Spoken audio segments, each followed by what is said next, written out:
Muy buenos días a todos nuestros oyentes. Hoy en nuestro primer capítulo del mes de septiembre del año 2020 les damos la bienvenida a un día más, un síntoma más, que te llenará de conocimiento cada vez que te conectes.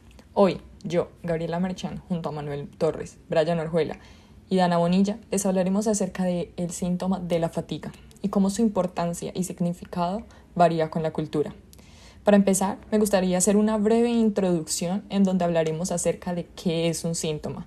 Pregunta que nos llevará a múltiples respuestas. ¿Por qué? Porque todos manejamos un pensamiento diferente y conocimiento distinto.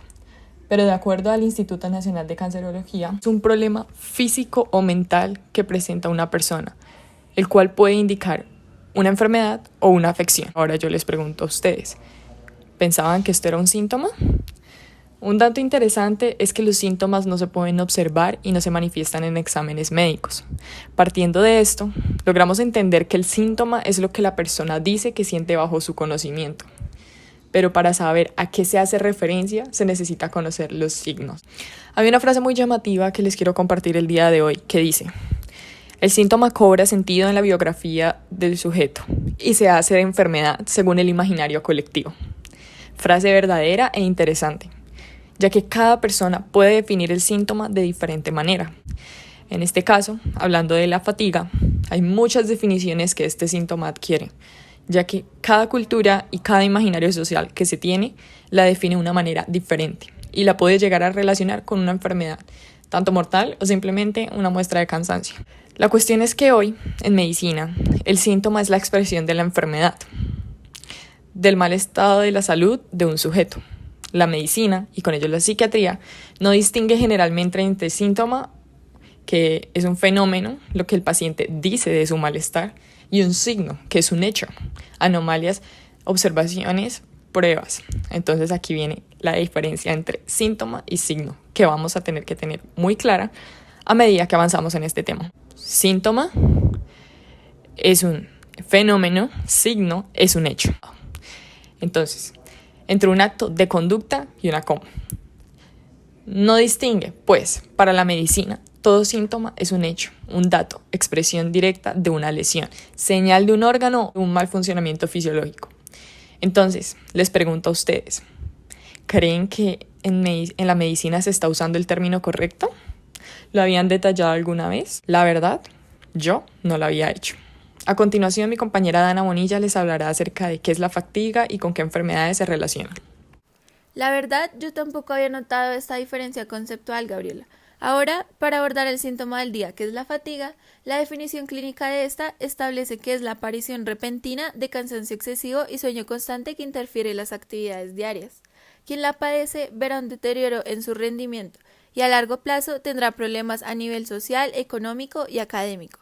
La fatiga no es considerada por sí misma como una enfermedad. Sin embargo, se sabe que es un signo importante de la existencia de otras patologías que varían de leves a graves, o también de la existencia de comportamientos dañinos para el funcionamiento normal del cuerpo. Por eso, para la correlación clínica se tiene en cuenta la duración de esta y se distingue entre, primero, la reciente, que es menor a un mes. Puede ser síntoma de estrés o de anemia. La prolongada, que es de 1 a 6 meses y puede indicar alteraciones del sueño o diabetes. Y la crónica, que es mayor a 6 meses.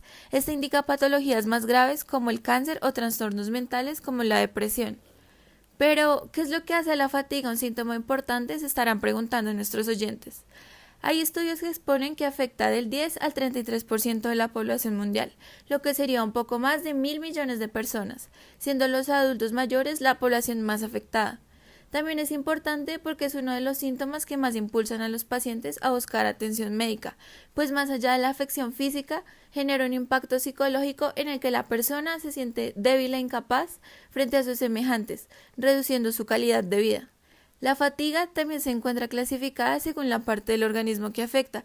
La más conocida es la central, que como su nombre lo indica, afecta el funcionamiento del sistema nervioso central. Esta es, por ejemplo, la que produce la sensación de sueño constante. Sin embargo, esta es la que yo conozco.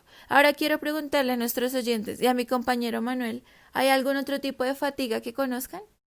Claro, Ana. Otra fatiga es denominada la fatiga periférica.